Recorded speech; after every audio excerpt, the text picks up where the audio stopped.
Jadi kayaknya ini memang angkutan untuk para pekerja.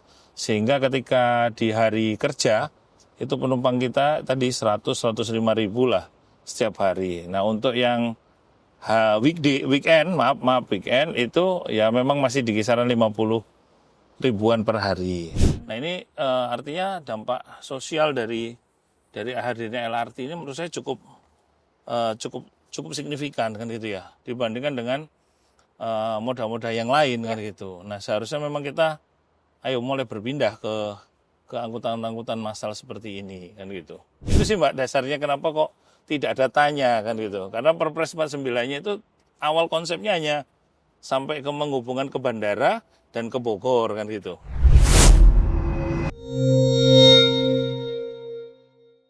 Hai Sobat Podcast Pro 3 Senior, apa kabar? Senang sekali kali ini aku Sheila Oktarina bakal nemenin kamu dan bakal ngobrol-ngobrol nih tentang LRT Jabodebek ya. Seperti yang kamu lihat sekarang aku sudah ada di dalam LRT Jabodebek. Ini pengalaman yang luar biasa. Jadi buat kamu masyarakat yang mungkin sudah naik LRT Jabodebek pasti rasanya luar biasa kan? Nah kesempatan luar biasa juga Sheila sedang bersama dengan Bapak Kadif LRT nih. Halo Pak Purnomo, Pak. Halo Mbak Sheila. Iya, apa kabar Pak? Alhamdulillah.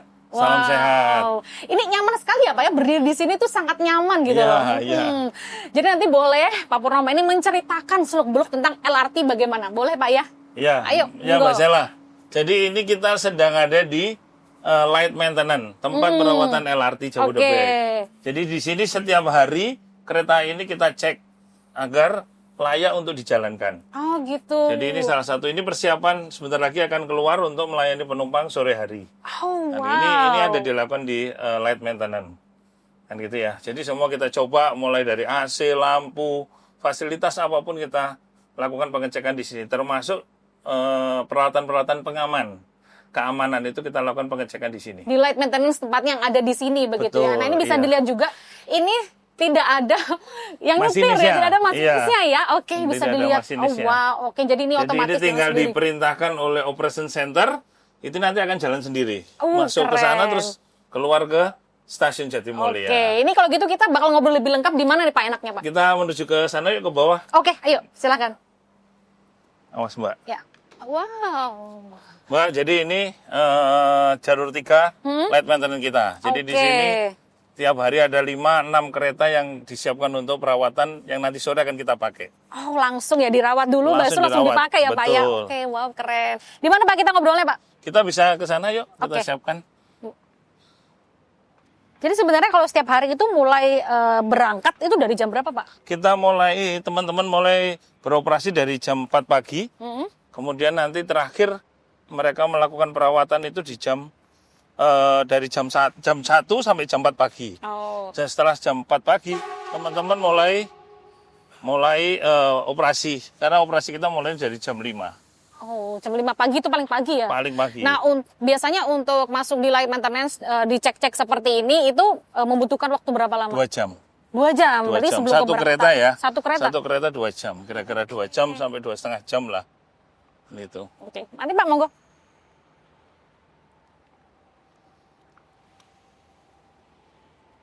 Pak Purnomo. Siap Mbak Sheila. Tadi kita udah jalan-jalan, udah ngeliat-ngeliat gitu ya. Tapi kalau ngomongin LRT Jabodebek ini Pak, ini kan mulai beroperasi 28 Agustus 2023. Ya, Udah 2 tahun ya, di 2025 ini ya. mau 2 tahun. Oh, 2 tahun. Oke, Agustus ini kan ya? Betul, Agustus ini. Nah, itu catatan dan juga evaluasinya selama almost atau hampir 2 tahun ini seperti apa Pak? Ya Mbak Sheila, jadi ini kan salah satu program strategis nasional yang ditugaskan kepada PT Kereta Api Indonesia. Jadi alhamdulillah di 2023, Agustus 2023, LRT ini bisa operasi. Nah, memang di awal-awal tentunya banyak beberapa hal yang menjadi kendala kita. Salah satunya karena ini memang lompatan teknologi ya. Ya. Peradaban kita itu melompat jauh.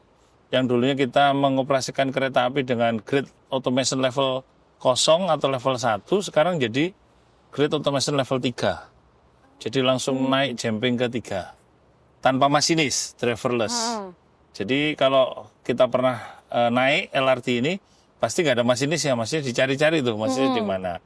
Dan alhamdulillah selama 2 tahun ini penumpang kita cukup menarik, cukup banyak kan gitu ya, cukup banyak, cukup kenaikannya cukup signifikan. Yang awalnya mungkin di angka 40 ribuan, sekarang ini sampai dengan bulan terakhir, di bulan Juli itu sudah hampir 105 ribu rata-rata setiap hari. Memang karena kelihatannya LRT ini adalah angkutan untuk para pekerja.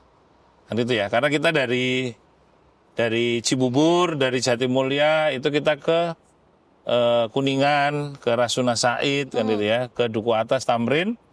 Jadi kayaknya ini memang angkutan untuk para pekerja.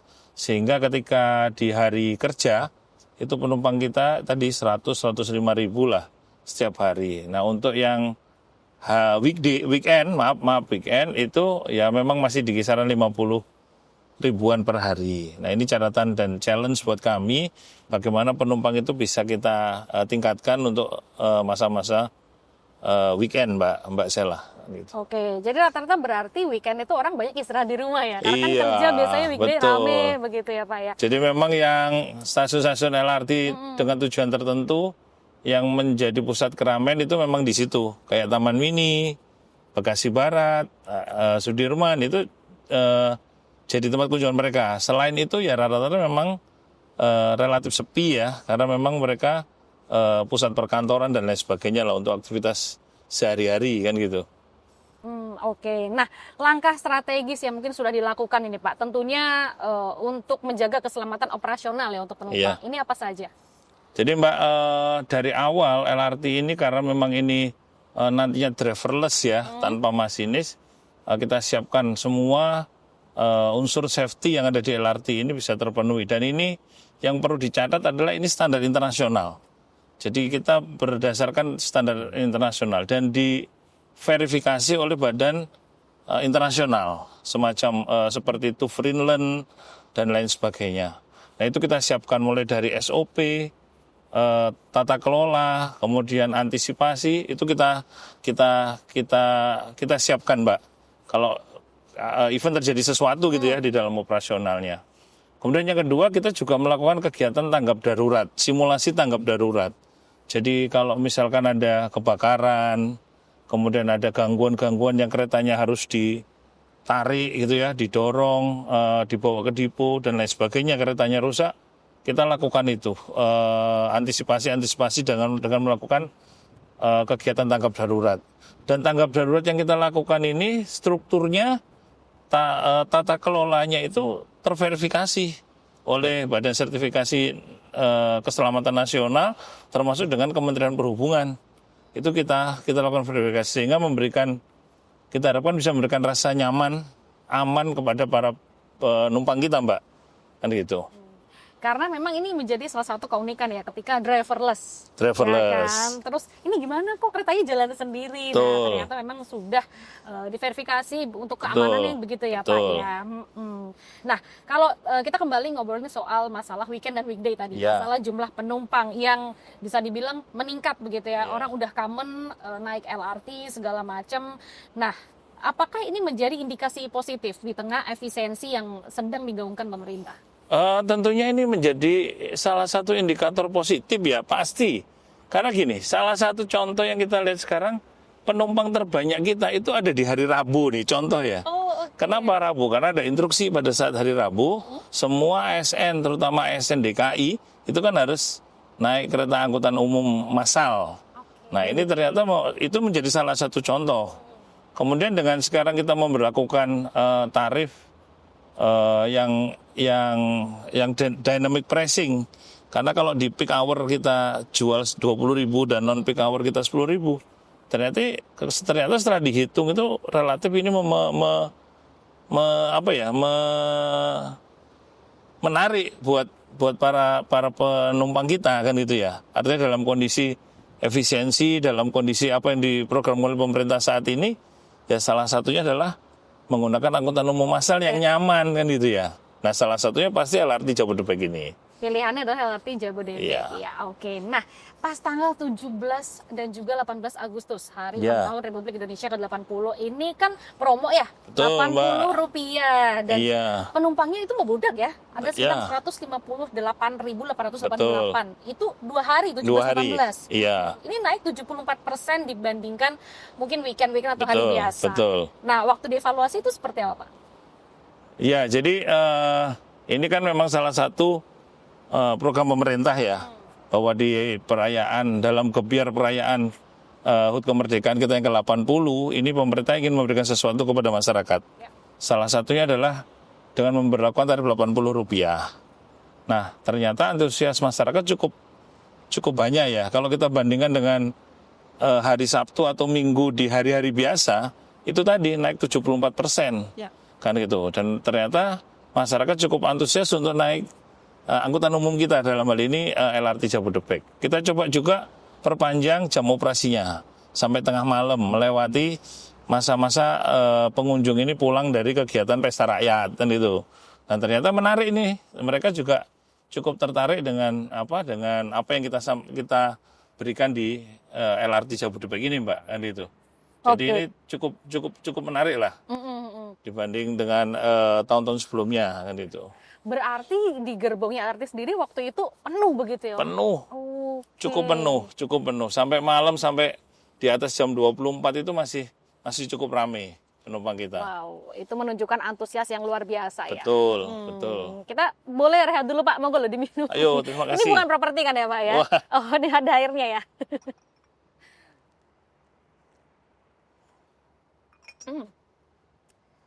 Nah, kita kembali lagi ngomongin soal driveless ya, yang mana itu merupakan salah satu unique selling point-nya, USP dari LRT Jabodebek sebagai moda transportasi tanpa awak. Nah, seberapa besar Pak kontribusi LRT Jabodebek terhadap mobilitas ramah lingkungan yang ada di Jabodetabek sekarang? Mbak Sela, jadi kebetulan kami itu sudah melakukan 2 kali ya, 2 kali coba kita penelitian terkait dengan bagaimana sih dampak apa yang ditimbul dari LRT Jabodebek ini.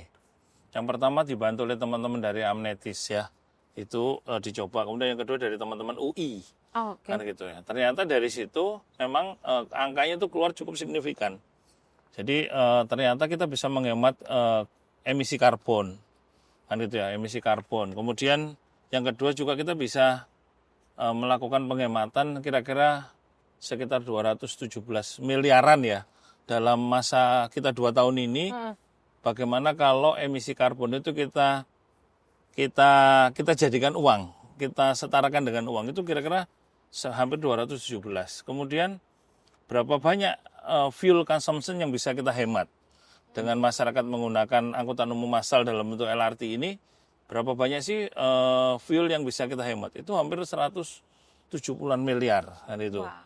Jadi cukup signifikan. Belum lagi kemarin teman-teman UI juga melakukan riset berapa sih potensi kerusakan infrastruktur yang bisa dihemat kalau penumpang itu, kalau masyarakat itu menggunakan LRT.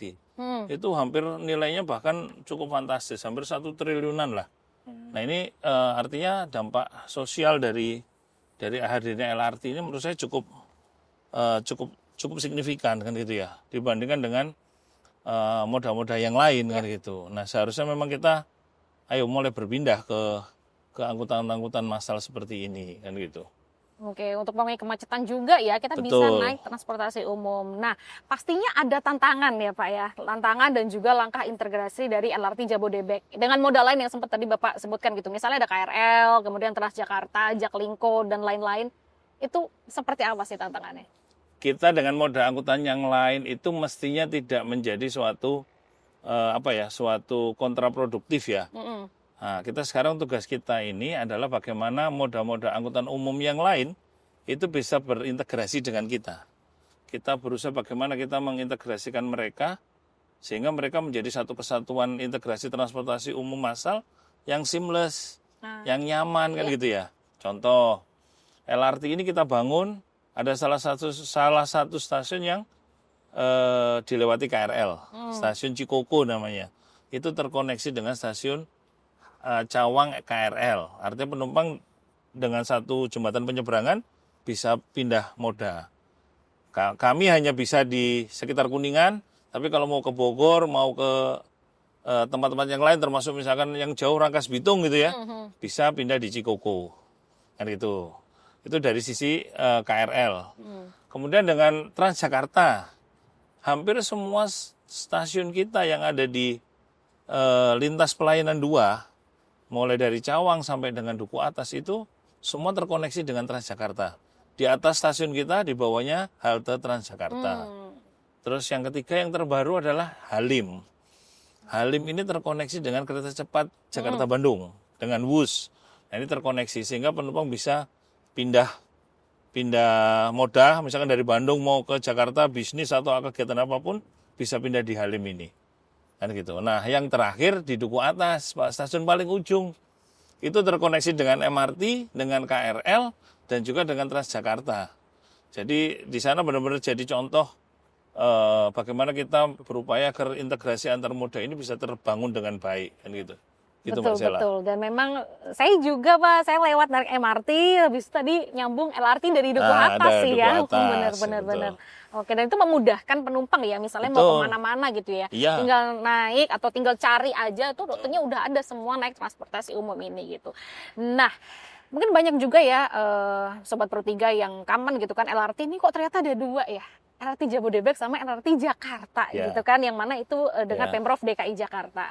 Mengingat hal ini, apakah ada langkah kolaborasi nih Pak? Perkembangannya seperti apa? Iya. Apapun ini adalah angkutan umum massal yang dibangun oleh pemerintah ya. Masa terlepas dari ini punya DKI ataupun punya pemerintah pusat kan gitu ya. Jadi kami dengan teman-teman LRT Jakarta pun selalu berkomunikasi. Artinya kita selalu diskusi terkait dengan perkembangan teknologi dan lain sebagainya. Nah, dengan adanya sekarang LRT Jakarta ini rencana akan digeser, diperpanjang ke Manggarai, kan gitu ya. Jadi di situ nanti kita siapkan konektivitas dengan stasiun Manggarai, kan gitu ya. Dengan Manggarai sehingga bisa bertemu dengan KRL, kemudian nanti juga bisa bertemu dengan LRT kita, baik di Duku Atas maupun nanti di Cikoko. Target selanjutnya kan ini akan diteruskan sampai ke Duku Atas. Ya, nah di Duku Atas nanti juga akan jadi satu lagi tuh berkumpul di situ tuh. Ketemu tuh di situ poinnya ya. ada di situ ya. Ada LRT, MRT, LRT Jakarta, LRT Jabodebek, Transjakarta akan ngumpul di Duku Atas itu, Mbak, kan itu. Itu harapan kita jadi satu hub point yang terpenting di Duku Atas ini, Mbak. Oke, nah LRT Jabodebek ya, berarti ini kan nggak ada taknya nih, nggak ada Tangerang nih gitu. Nah ini kenapa Pak kira-kira? Kok enggak juga sih Tangerang, siapa tahu nih ya gitu kan pendengar dan juga pemirsa ini merupakan masyarakat Tangerang yang juga rindu pengen naik LRT Jabodebek, kok nggak ada taknya? Kenapa Pak? Jadi kalau kita lihat ini sejarahnya, jadi waktu itu Perpres yang dikeluarkan oleh pemerintah, itu di Perpres 49 itu memang tidak ada tanya Mbak, jadi Jakarta, Bogor, Depok, Bekasi kan gitu ya. Karena memang waktu itu desain awal dari Jabodebek ini, LRT Jabodebek ini adalah memang tidak melewati Tangerang. Karena fase yang ada di dalam proyek pembangunannya itu hanya nanti akan berhenti di Grogol.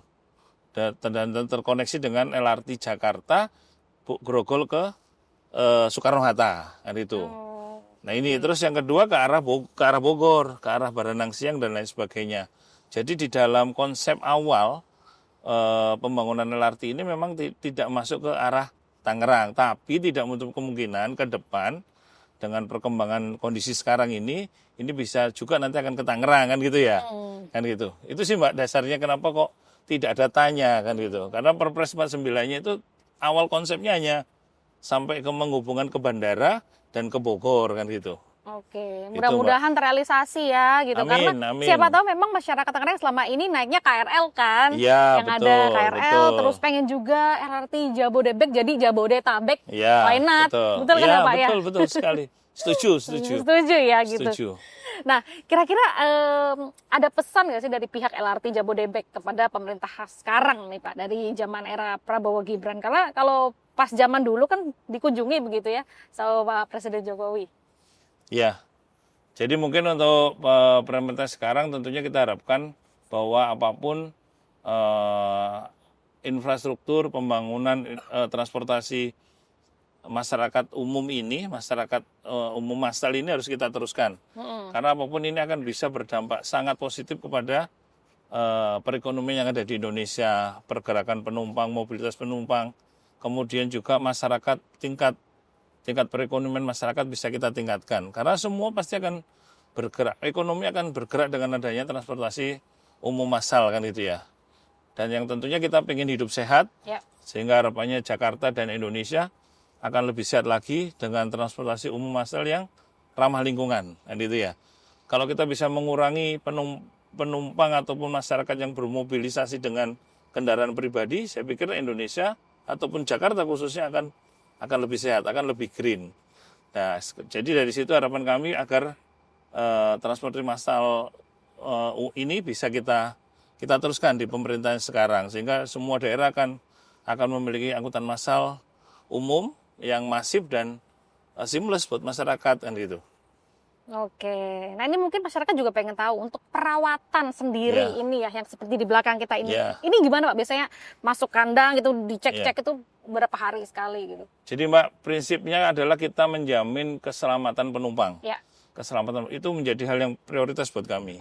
Jadi setiap hari kami itu punya jadwal perawatan yang kita sebut sebagai daily check. Kan gitu, daily check kita lakukan. Kemudian setelah itu kita punya juga program yang lebih berat gitu ya. Ada monthly, ada 3 bulan, ada 6 bulan sampai 12 bulan. Dan sampai terakhir nanti adalah overhaul. Itu kita lakukan semua dengan SOP, dengan memanfaatkan IT, itu kita lakukan. Sehingga tidak ada satupun yang terlewat gitu ya dari pengecekan ini. Jadi SOP-nya seperti apa itu kita lakukan, dan ini tersertifikasi, tervalidasi oleh teman-teman dari Kementerian Perhubungan selaku regulator kan gitu. Itu kita lakukan sehingga insya Allah kita pastikan bahwa penumpang ini pasti dalam kondisi aman dengan mengendarai LRT Jabodebek ini kan gitu. Jadi udah nggak khawatir ya, karena pasti semuanya udah disupervisi, sudah dicek and recheck untuk keamanannya, jadi nggak usah worry, nggak usah takut gitu ya. Pak, ini ada pertanyaan fun game ya. Jadi ibarat kata nih, Bapak sebagai Kadif LRT, sebagai penumpang LRT juga. Jadi penumpang LRT juga. Kalau disuruh milih, macet 3 jam di jalan tol atau berdiri 30 menit naik LRT? Berdiri 30 menit naik LRT. Kenapa Pak? Loh iyalah, berdiri 30 menit pakai LRT. Ya saya pikir nyaman, saya pikir lebih nyaman, lebih cepat kan gitu ya.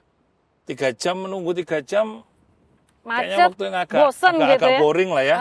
3 jam kan gitu ya. Meskipun di dalam mobil nyaman gitu ya, tetap aja menurut saya kita akan lebih pilih menggunakan LRT Mbak. Berdiri ya. Dan saya pikir itu tidak hanya pilihan saya, tapi mungkin semua masyarakat akan pilih itu.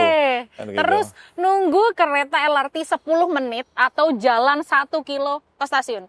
Jangan nunggu LRT 10 menit. 10 menit. Oh iya, dan kita pastikan sebentar lagi mungkin akan semakin pendek jarak antar kereta. Oh gitu? Iya, kita lagi mempersiapkan bagaimana kereta ini kita tambah, sehingga kalau kita sebutnya headway gitu ya, jarak antar kereta itu bisa kita tingkatkan, bisa kita perpendek. Mungkin 6-7 menit sekali kereta itu akan lewat. Jadi kita nggak usah terlalu lama nunggu ya? Iya, betul. Jadi yang lagi sibuk-sibuk mau buru-buru pun, masih bisa buru-buru juga. Bisa kejangkau waktunya gitu ya. Gitu ya. Naik LRT sendirian dengan tenang atau rame-rame bareng komunitas? Ya, naik LRT sendirian lah, karena tepat waktu, ya kan, aman kan gitu, punya experience yang baru kan gitu. Kan gitu. Nanti terus cerita ke komunitasnya diajak naik LRT kan gitu. Wah, bagus. Kan gitu, ya kan? Iya. Karena seru juga ya menikmati pemandangan juga kan ya. Betul. Sambil coba lihat di Jakarta naik kereta di ketinggian. Kan hampir 14 meter ya. Jadi kita bisa ngelihat suasana baru. Kalau biasanya kita di jalan ya, di Rasuna Said, di mana-mana di bawah. Kalau ini kan kita bisa ngelihat dari sisi yang lain gitu ya. Di ketinggian ya kira-kira 13-14 meter kan. Wow. Gitu. Jadi menikmati pemandangan sambil ngelamunin masa depan kayaknya cocok ya Pak ya. Oke, terakhir nih Pak Kadif boleh memberikan pesan-pesan nih untuk masyarakat pengguna LRT Jabodebek, silahkan. Ya, kawan-kawan semua, sahabat Pro 3, khususnya pengguna LRT Jabodebek. Jadi harapan kami ayo kita tetap membudayakan menggunakan angkutan umum massal, ya khususnya LRT Jabodebek. Karena ini adalah salah satu tujuan pemerintah agar masyarakat kita juga semakin sehat. Jadi kita mengenhancing people life. Jadi bagaimana kita meningkatkan derajat hidup masyarakat kan gitu ya. Kereta ini dijamin aman, kemudian juga pasti tepat waktu, sehingga apa yang menjadi tujuan teman-teman semua bisa terlaksana dengan baik, dengan tepat waktu. Sekali lagi, ayo kita sama-sama kita berdayakan, sama-sama kita manfaatkan apa yang sudah dibangun oleh pemerintah ini, sehingga tadi teman-teman kemanfaatan ini bisa kita jaga. Ekonomi juga bisa kita tingkatkan, kemudian kita juga eco green kan gitu ya, sehingga semuanya akan menjadi lebih baik lagi kan gitu. Amin. Jadi akan lebih baik lagi kehidupan kita. Oke, Terima mantap. kasih, Mbak Terima Sheila. kasih Pak Purnomo. Jadi kita udah sedikit diberikan pencerahan ya bagaimana nih ya Sobat Pro 3. Jadi kita udah tahu buat kamu yang belum pernah cobain LRT Jabodebek, mungkin ini saatnya ya.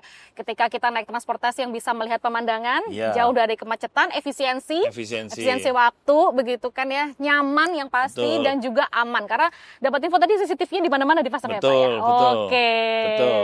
Dan ini merupakan suatu keunikan ya, pengalaman yang memang kita driveless itu tadi Iya. tidak ada. Dan itu pasti dijamin aman. Aman. Dijamin aman. Oke. Jadi tadi kita Aman. udah ngobrol sama Pak Kadi, Pak Purnomo. Terima kasih Pak pencerahannya dan juga mudah-mudahan bermanfaat obrolan ini. Jadi untuk Sobat Pro 3 langsung aja go cobain LRT Jabodebek.